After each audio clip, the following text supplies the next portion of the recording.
welcome to Norwood News. Today is Friday, June 1st, and I'm your host, Krista McDonald. As you know, we observe Memorial Day on Monday, May 28th. Norwood got up and showed their respect for those who have perished serving our country. There was a ceremony at Old Parish Cemetery, then a separate parade marched through Norwood Center up to Highland Cemetery, where a large gathering always forms to listen to speakers, including a reading of Lincoln's Gettysburg Address by Norwood High senior Alessandra Veron. Dennis Mon of the Norwood Fire Department was appointed Officer of the Day by Ted Mulvihill, who was unable to make the ceremonies. We would like to thank Mr. Mon and all the speakers for their hard work on the day and carrying it through so eloquently. Here is Alessandra Veron reciting the Gettysburg Address. 77 years ago, our fathers brought forth on this continent a new nation, conceived in liberty and dedicated to the proposition that all men are created equal. Now, we are engaged in a great civil war, testing whether that nation or any nation so conceived and so dedicated can long endure. We are met on a great battlefield of that war. We have come to dedicate a portion of that field as a final resting place for those who here gave their lives that that nation might live. It is altogether fitting and proper that we should do this. But in a larger sense, we cannot dedicate, we cannot consecrate, we cannot hallow this ground. The brave men, living and dead, who struggled here have consecrated it far above our poor power to add or detract. The world will little note nor long remember what we say here, but it can never forget what they did here.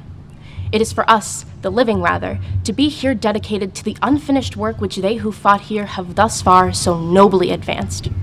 It is rather for us to be here dedicated to the great task remaining before us, that from these honored dead we take increased devotion to that cause for which they gave the last full measure of devotion. That we here highly resolve that these dead shall not have died in vain, that this nation, under God, shall have a new birth of freedom, and that government of the people, by the people, for the people, shall not perish from the earth. Last Thursday, many gathered at the Norwood Senior Center days before Memorial Day to honor local veterans. The Norwood Council on Aging and Friends put in months of research and outreach to make the event as authentic as possible. The committee obtained memorabilia from the Revolutionary War through conflicts today, and the finished exhibit filled the entire room in the Senior Center. Detailed photographs, books, galleries, and actual uniforms were just some of the items on display. Veterans also attended to speak with community members and interested students. Dolly Parker is a board member on the Friends of the Council on Aging Committee and supports the connection between NHS students and veterans. She tells us more about the positive impact that this intergenerational project has on both groups. They were the junior class who was studying American history, and they're getting a lot out of it. Today was especially good because we had magazines, Life magazines, all about the war from 1942 through. And a lot of them took magazines home because the illustrations in them, this was also new to them, the ads in them were so new to them. Plus seeing this, it tied the two together. Stay tuned after this break to find out what's happening in your local government.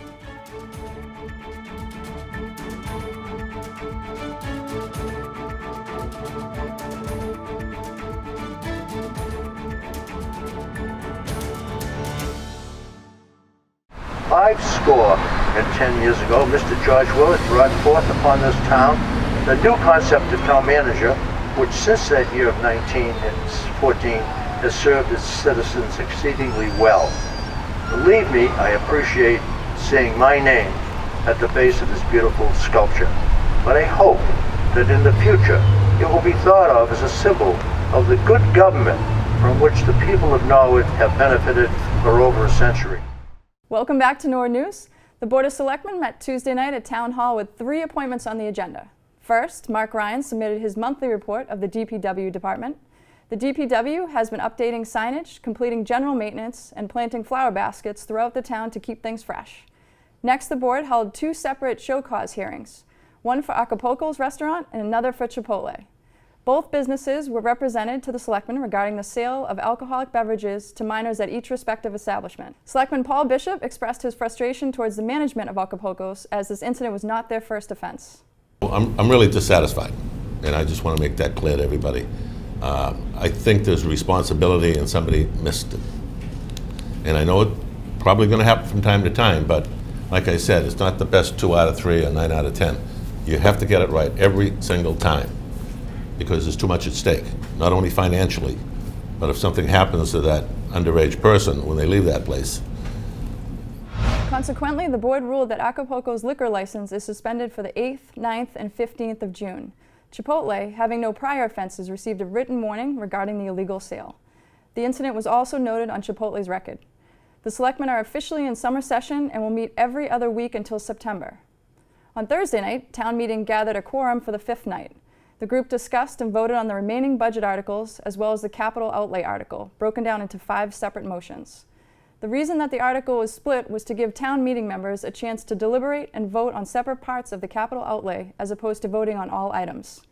The items to be purchased on the capital outlay article are one-time purchases and are paid through borrowing and paid back over 5 years.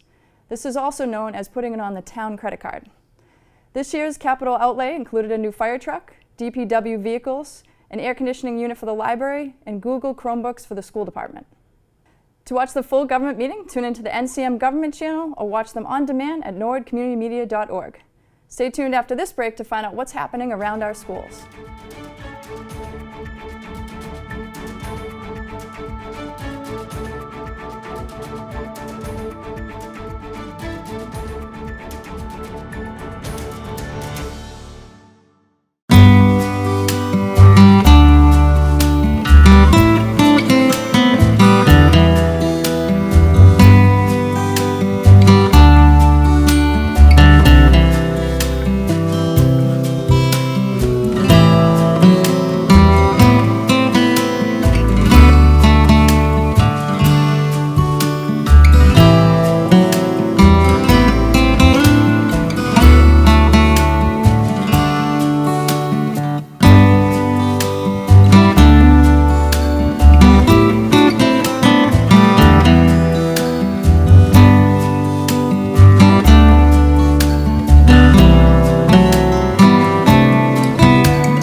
Welcome back to Norwood News. Now we will toss it over to Norwood School reporter Tim Rose to find out what else is happening at the schools. Hi guys, let's take a look at events and activities happening around our Norwood School community. Some of the Little Mustang classrooms started their June Fun and Educational Theme Days this week. Each day the children participate in theme days with the daily activities based around the theme. In Mrs. Tolman's class, the children enjoyed participating in Bubble Mania Day. The children made bubble art by blowing colored bubbles onto their paper. They did some bubble experiments with different shaped bubble wands, and they learned that no matter what shape the bubble wand is, bubbles will always end up like a sphere. They also learned how to put their fingers through bubble without popping it. We ended the day by heading outside and using gigantic bubble wands to make some pretty spectacular bubbles. The children at the Little Mustangs preschool are all looking forward to upcoming theme days like Safari Day, Camping Day, Pirate Day, Frozen Day, and Water Fun Day. At the Oldham, 5th grade student Aiden Breen had the opportunity to meet someone he admires. Aiden has always had an interest in band conductors and has been playing percussion with the band at the Oldham School for the past 2 years. He was even the guest conductor of the band at the Oldham Winter Concert in 2016 under the direction of Mrs. Alana Lawrence. Back in 3rd grade, he dressed up as Keith Lockhart, conductor of the Boston Pops, for the 3rd grade Wax Museum Biography Project. On Wednesday, May 30th, Aiden was able to attend a performance of the Boston Pops at Symphony Hall in Boston with his family, his teacher Mrs. Bertone, and several of his teachers from the Oldham School. After enjoying the wonderful performance, Aiden had the opportunity to meet Mr. Lockhart. Aiden got to show off some of his conducting skills and share his band experiences with Mr. Lockhart. It was a great evening, and keep an eye out. Maybe Aiden will become the conductor of the Boston Pops someday. The Cleveland School observed Memorial Day with a school-wide raising of the flag, patriotic poems and songs, and a 2-student rendition of taps. On Friday, the Callahan community came together for a Memorial Day program to honor those who gave their lives for our freedom. Mr. Griffin returned as Master of Ceremonies to explain the meaning behind Memorial Day. Each grade sang a patriotic song, and the program concluded with 5th grader Ava Cushing reading the Gettysburg Address on the front steps of the school, followed by Natalie Martin playing taps on the trumpet. Also at the Callahan, second grade students practiced their fluency skills in front of fellow classmates and families during our recent Readers Theater. Students acted out and read a series of Native American folk legends, such as How the Bear Lost His Tail, The Wind and the Sun, and The Coyote and the Rabbit. The Prescott School ended their Theme Day Fridays this past Friday with 80s Day. Students and teachers both got into the spirit of the day. Mrs. Condon, the third grade teacher, has been running an after-school enrichment program called Crazy Eights. Crazy Eights is a recreational after-school math club that helps kids enjoy the math behind their favorite activities. It's nothing like your usual math club. With Crazy Eights, kids will build glow-in-the-dark structures, crack secret spy codes, and play games like Toilet Paper Olympics. Students that didn't like math have decided that math can be fun. Thanks to Mrs. Condon for running this club. The 8th graders at the Coakley Middle School are on their Washington, D.C. trip. Just like the Prescott students last week, one of the buses broke down. No worries, a replacement bus arrived and the students were able to catch up and still make most of the day. Coakley Middle School Principal Dr. Margot Frasick is on the trip and is using Twitter to document the trip. Let's take a look at a few pics.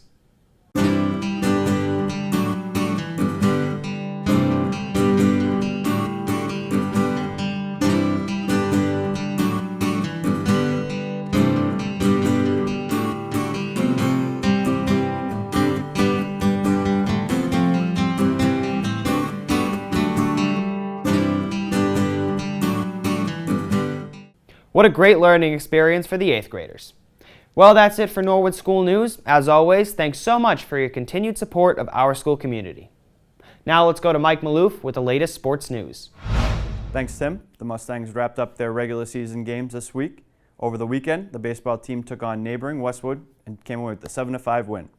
Softball took on their rival, the Walpole Rebels, for the last meeting ever between the Bay State League rivals. The Rebels got out to an early lead and never looked back, defeating the Mustangs 11-2. The boys' tennis team took on their soon-to-be Tri-Valley League rival, Ashland, and lost 3-2. This weekend, a number of the Mustang track athletes will be competing at the All-State Championships in Fitchburg State University. Good luck to all those competing. Finally, at the college level, Norwood Mustang alumni Sean Mellon will be leading his Northeastern Huskies as they compete in the Division I baseball tournament. The Huskies were placed in the Raleigh region of the tournament with North Carolina State, Auburn, and Army. The games will be broadcast on ESPN3 throughout the weekend. To get more scores and updates on everything Norwood Mustangs, follow @NHS_Mustangs on Twitter. That's all for sports. Now back to the desk. Welcome back. As this year's graduating seniors move on, they will be leaving behind a new tradition. Thursday, students had the opportunity to dress in their graduation gowns and return to their elementary schools, where they marched through the halls as the younger students who decorated for the occasion looked on. While it was an emotional look back for seniors, the walk was also a chance to inspire the elementary school students. It was an amazing day coming back to the Cleveland Elementary School. We both went here for all 5 years when we were little, so it was really nice to be able to see all the teachers, and the kids were so much fun, like clapping and screaming. It was really cute. Yeah, and hopefully we do this again next year, and because it's a good experience for the little kids to see, the future for them in the Norwood Public Schools. Definitely, and it's good for us to be able to see like where we came from and stuff like that too in our last few days of high school. So it was really good. Student Council advisors Caitlin Notebart and Kate Curtin helped senior Kaylin Reen write up a proposal, and it was approved by administration and the senior class. Thank you for the new tradition, seniors. That was so awesome. As the summer approaches, the risk of skin damage due to the sun's rays increases. That is why the Norwood Recreation and Health Department have teamed up with Norwood Hospital to deploy portable sunscreen dispensers in 5 locations around town. Recreation Superintendent Travis Farley explains where these dispensers will be located. Hi, this is Travis Farley. I'm the Recreation Director for the town of Norwood. We're actually at Hawes Pool today on this really nice spring day. We just wanted to go over some new additions to the pool for the summer of 2018. You might see some of these on the pool deck and some of our playground. They're actually portable sunscreen dispensers with SPF 30. You're going to see these, one at the spray park, one on the pool deck at Hawes, one at Bond Street, one at Father Max, and then one at Hawes Playground as well. They're the most highly utilized areas that we have in town. We're hoping folks can utilize this. We're trying to be a little more proactive in getting the awareness about skin cancer out and melanoma. So we're trying to make really a big effort to get in front of it and provide people a free sunscreen resource for the areas that they use most in town. The dispensers were funded through a grant provided by Norwood Hospital. Kim Kelly and Margaret Lutz from the Community Health Department at Norwood Hospital explain why it was important to partner with the Recreation Department and Health Department. We are thrilled to partner with the Recreation Department and the Board of Health to provide these sunscreen dispensers throughout the town. Skin cancer is the #1 cancer out there, and it's so preventable, so we encourage you to use the sunscreen dispensers, and I'm glad we could help out in this way. Norwood's Health Department provides the town with a lot of information about skincare. Director of the Health Department, Sigal Reese, and Board of Health Chairman Joan Jacobs described the recent health data that they received from the Mass Cancer Registry and preventative tips on how to keep yourself safe. We were very excited to partner with Norwood Hospital and the Recreation Department to install these sunscreen dispensers around the community. Every year, the Mass Cancer Registry issues a report on cancer rates in Massachusetts. And they take each town and they show any rate that's higher than expected. And in last year's report, we did have higher than expected rates of skin cancer in men. So anytime we can take that information and that data and transfer it into a preventative strategy in the community, we jump at that opportunity. So using sunscreen is definitely a strategy you want to do to protect yourself from the sun. Other things include sunglasses, seeking shade, wearing clothing that protects you from the sun, and limiting your exposure to UV rays as much as possible. And we do want to thank Norwood Hospital for donating all of the sunscreen at all the various places throughout the town, and please take advantage of them because it is well worth it. That's the latest in Norwood news. To stay up to date with Norwood Community Media, follow us on Facebook, Twitter, and Instagram. Thanks so much for watching. Have a great weekend. And congrats to all the Norwood High School seniors graduating this Sunday.